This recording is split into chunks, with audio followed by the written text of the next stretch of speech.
हम आपको क्या बताएंगे? पेड़ों का महत्व। क्या बताएंगे? पेड़ पौधों का महत्व। जैसे हमारे घर में सब है ना पेड़ पौधे उगाते हो ना, हाँ तो हम आपको क्या पढ़ेंगे? पेड़ों का महत्व। क्या बताओगे? पेड़ पौधों का महत्व। और आपने कविता वगैरह सब याद कर ली हैं?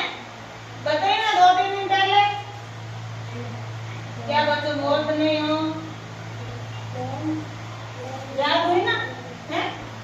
जबरू कहाँ गए? जबरू कविता याद है तेरे को? हाँ सुनी ना 2-3 दिन पहले कविता? अच्छा तो आज हम क्या पढ़ेंगे? पेड़ पौधों का महत्व। पेड़ पौधे हमारे लिए हमें क्या देते हैं? ऑक्सीजन देते हैं ना। हाँ पेड़ धरती का क्या है? रूप है। पेड़ पौधों से हमारी धरती क्या रहती है? हरी भरी रहती है ना। ज्यादा पेड़ पौधे रहते हैं तो हमारी धरती खूबसूरत लगती है, हमारी धरती हमें छाया देती है। पेड़ पौधे रहते हैं ना, पेड़ों से धरती बहुत हरियाली हरी भरी लगती है ना। हाँ तो पेड़ हमें आपने पेड़ है ना हमारे घर में सबको लगाना चाहिए। लगाना चाहिए। हमारे खेतों में देखो ना खेजड़ी है ना, नीम है ना। हाँ तो हमारे घर में भी हमें एक पेड़ लगाना चाहिए। 2-3 पेड़ रहते हैं, हमें ऑक्सीजन देते हैं, छाया देते हैं, तेज हवा मिलती है ना। हाँ तो नीम है ना, घर में सबके घर में नीम। हाँ तो नीम का पेड़ अच्छा रहता है, हमें ऑक्सीजन भी देता है। जब रुबाते नहीं। और खेजड़ी को क्या बोलते हैं? राज्य वृक्ष बोलते हैं। हाँ राज्य वृक्ष बोलते हैं खेजड़ी को। क्या बोलते हैं? राज्य वृक्ष। खेजड़ी से हमें अभी है ना मौसम है ना, खेजड़ी क्या लगती है? उसको बोलते हैं संगरिया होता है। केर और केर का भी होता है पेड़ पौधा, केर सांगरी।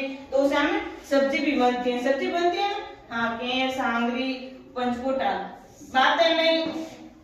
तो सांगरी की सब्जी हमारे स्वास्थ्य के लिए अच्छी होती है ना, निरोगी रहती है। ये सब्जी खाते हैं हम बीमार नहीं पड़ते हैं। हमारे खेत की सब्जी है ना।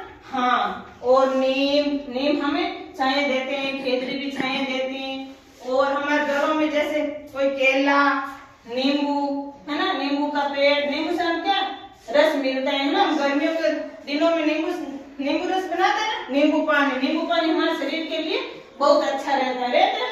हाँ तो नींबू का पेड़ भी हमें लगाना चाहिए। जैसे आम केला है ना। हाँ तो जैसे हमारे घरों में हम तुलसी जानते हैं ना। तुलसी में क्या होता है? भगवान का वास होता है। क्या होता है? भगवान का वास होता है। तो हमारे घर में हमें सबको तुलसी रखने चाहिए है ना। तुलसी का पौधा आप सब अपने मम्मी को बोलना हमारे घर में तुलसी का पौधा लगाओ। तो तुलसी का पौधा हमें उसमें क्या होता है? भगवान का वास होता है। भगवान बहुत खुश होते हैं तुलसी का पौधा रखते हैं ना। तो हम नहा धोकर और उसे जल चढ़ाते हैं ना। हाँ तो आप सब अपनी मम्मी को बोलना मम्मी हमारे घर में एक तुलसी का पौधा लगाओ। और हम नहा धोकर तुलसी की पूजा करनी चाहिए है ना। हाँ और तुलसी एक आयुर्वेदिक दवाई के रूप में भी हम लेते हैं। जैसे कोई बीमार होते हैं, जैसे हम कहीं बाहर जाते हैं, तुलसी एक शुद्ध पौधा माना जाता है ना।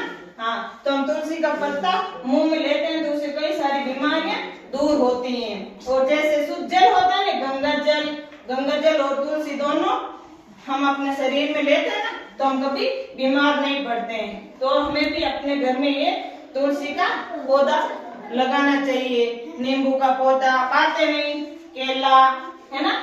हाँ तो आया समझ में आपको है? तो पेड़ पौधे हमारे लिए क्या है? बहुत ही लाभकारी है।